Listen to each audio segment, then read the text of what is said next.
विद्यार्थियों, पूर्व व्याख्यान में हमने कृदंत प्रकरण शुरू करते हुए उसके पूर्व चरण कृत्य प्रक्रिया पर प्रकाश डाला था। आज हम पूर्व कृदंत से अपना अध्ययन प्रारंभ करते हैं। पूर्व कृदंत में प्रथम सूत्र है आपका णवुल त्रिचौ, धातु से परे णवुल और त्रिच प्रत्यय होते हैं। उदाहरण से पहले एक सूत्र और देख लीजिए। इसका सहायक सूत्र है युवो रनाकौ। यू और वु के स्थान पर क्रमशः अन और अक आदेश होते हैं। अब देखिए आप उदाहरण इसका। कारकः क्री धातु णवुल प्रत्यय, सामने आपने सूत्र दे दिया। णवुल त्रिचौ सूत्र से क्री धातु से परे णवुल प्रत्यय होता है। णवुल में से वु शेष बचाइए, अनुबंध लोप, और वैसे अगर सूत्र लिखना चाहें तो आप समय अगर है आपके पास और स्थान भी, तो चुटु सूत्र से प्रत्यय के आदि में स्थित णकार की संज्ञा होगी, हलंत्यम से अंतिम लकार की संज्ञा होगी और तस्य लोप से दोनों का लोप हो जाएगा। वु के स्थान पर अक आदेश करने से पहले आप क्री धातु के रिकार के स्थान पर वृद्धि कर दीजिए। वृद्धि क्या होती है आपको पता है। री के स्थान पर वृद्धि आर, गुण होता है अर, वृद्धि होती है आर। आर के आपने सामने सूत्र दे दिए। कल हमने पढ़ा था अचोण निधि सूत्र से णित प्रत्यय णवुल परे होने के कारण क्री धातु के रिकार के स्थान पर वृद्धि आर आदेश होगा। क्लियर है। अब अगली पंक्ति में वु के स्थान पर अक आदेश करिए। युवो रनाकौ सूत्र से वु के स्थान पर क्रमशः अक आदेश होगा। अब सबको मिलाइए। क हलंत में आ मिल गया, का र में अ मिल गया अक प्रत्यय का, और क है ही आपका। इसके सामने कुछ नहीं लिखना क्योंकि आपने केवल मिलाया है, कोई नया काम नहीं किया। अगली पंक्ति में विसर्ग और कर दीजिए कारकः, और उसके सामने दे दीजिए पुल्लिंग प्रथमा एकवचन। क्लियर है। अगला सूत्र है आपका कर्ता, क्री धातु और त्रिच प्रत्यय, सामने वापस वही सूत्र दीजिए। णवुल त्रिचौ सूत्र से क्री धातु से परे त्रिच प्रत्यय प्राप्त हुआ। त्रिच में से त्रि बचा खाली, सामने अनुबंध लोप या फिर हलंत्यम सूत्र से अंतिम चकार की संज्ञा और तस्य लोप से उसका लोप हो जाएगा। अब अगली पंक्ति में क्री के रिकार के स्थान पर वृद्धि तो आप कर नहीं सकते क्योंकि णित प्रत्यय नहीं है यहाँ पर, न यित प्रत्यय है, तो आपने गुण किया। ऋषि वाले री के स्थान पर गुण किया आपने अर, और उसके सामने लिखा, पढ़ा था आपने, सार्वधातुक आर्धातुकयोः सूत्र से आर्धातुक प्रत्यय त्रिच परे होने के कारण इगंत अंग क्री के रिकार के स्थान पर गुण अर आदेश होगा। मिला दीजिए आपस में। क में अ मिल गया, र ऊपर चला गया, कर्त्री, और अगली पंक्ति में कर्ता, उसके सामने दे दीजिए पुल्लिंग प्रथमा एकवचन। पुल्लिंग प्रथमा एकवचन में यह रूप या यह पद सिद्ध होता है। अब अगले सूत्र पर आइए आप। नंदी ग्रही पचादिभ्यो ल्युण्यचः, ये क्या कहता है ये सूत्र। नंद्यादिगण की धातुओं से परे, ग्रयादिगण की धातुओं से परे और पचादी धातुओं से परे क्रमशः ल्यू, णिनि और अच प्रत्यय होते हैं। ये इंपॉर्टेंट सूत्र है आपका, उदाहरण भी इंपॉर्टेंट है, ध्यान से देखिए। पहला है आपका नंदनः, नंद धातु ल्यू प्रत्यय, सामने दे दिया आपने।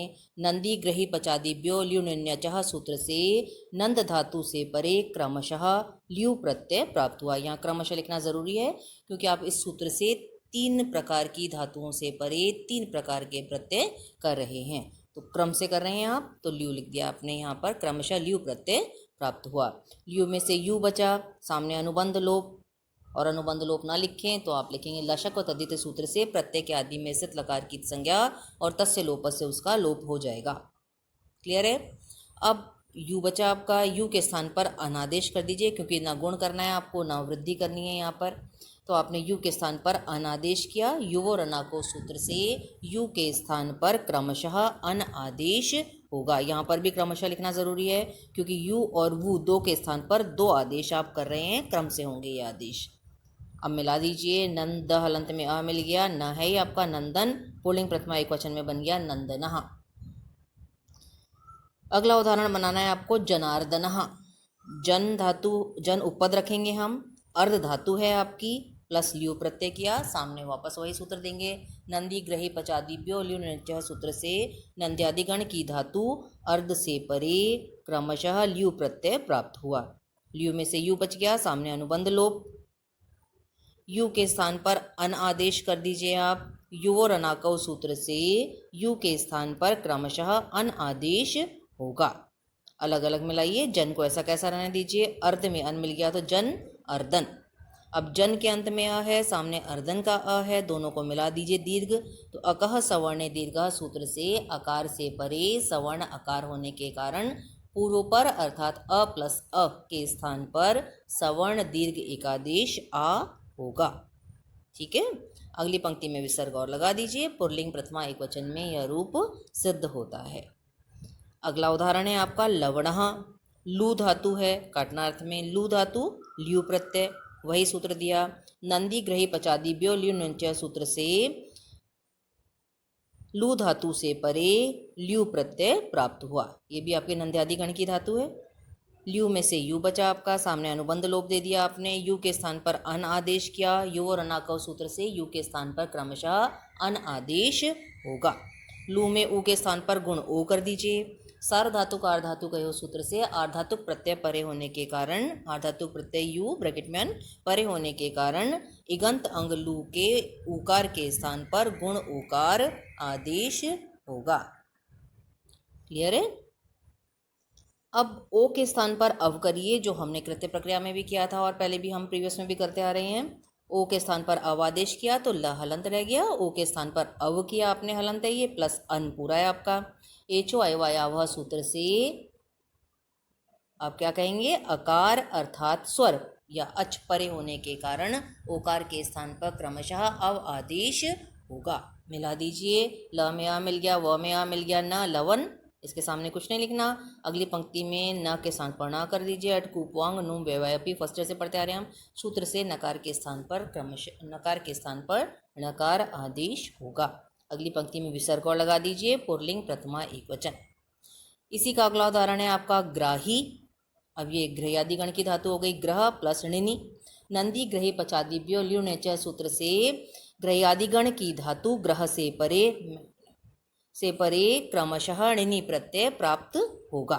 णिनि में से ई छोटा न हलंत बचा आपका, अनुबंध लोप कर दिया आपने। और वैसे आप करना चाहें तो चुटु सूत्र से प्रत्यय के आदि में से तणकार की संज्ञा, उपदेशे अजनुनासिक सूत्र से अंतिम इकार की संज्ञा और तस्य लोप से आपने दोनों का लोप कर दिया। क्लियर यहाँ तक। अब ग्रह में जो अ है उपधा, उसके स्थान पर दीर्घ आ कर दीजिए। सूत्र पड़ा हुआ है आपका और आगे भी काम आएगा।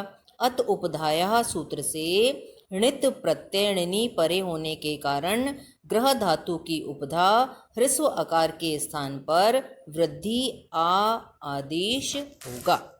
क्लियर है। मिला दीजिए। अब ग्राह में ई मिल गया, ग्राहिन। अब प्रथमा एक वचन में बनता है आपका ग्राही। ये पूरा सिद्ध करने की आवश्यकता नहीं है यहाँ पर आपको, बस पुल्लिंग प्रथमा एक वचन सामने लिख दीजिए।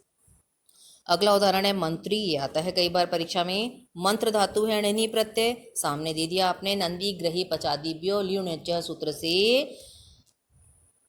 कौन सी गण की है ये, आप ग्रह्यादि गण की धातु मंत्र से परे क्रमशः णिनि प्रत्यय प्राप्त हुआ। णिनि में से इन बचा आपका, सामने दे दीजिए अनुबंध लोप, मिला दीजिए। मंत्रिन हो गया आपका। अगली पंक्ति में मंत्री कर दीजिए, यहाँ उपधा करने की भी आवश्यकता नहीं है। पुल्लिंग प्रथमा एक वचन।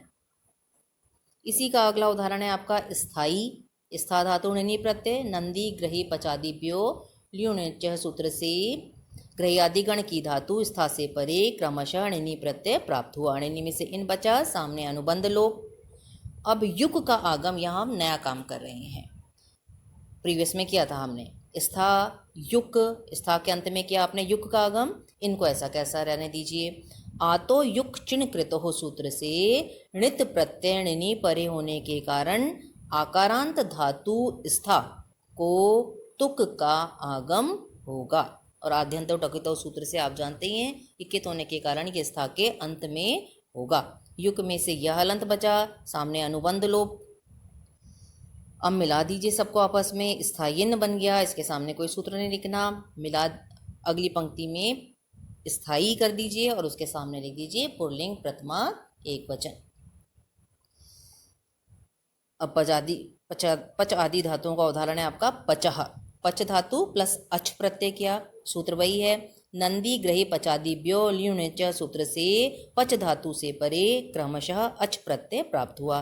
अच में से अ बचा, सामने अनुबंध लोप या फिर हलंत्यम सूत्र से अंतिम चकार की संज्ञा और तस्य लोप से उसका लोप हो गया। मिला दीजिए, पच हो गया, पुल्लिंग प्रथमा एक वचन में बन गया आपका पचह। अब कल हम इसके आगे का अध्ययन करेंगे। आज के लिए इतना ही।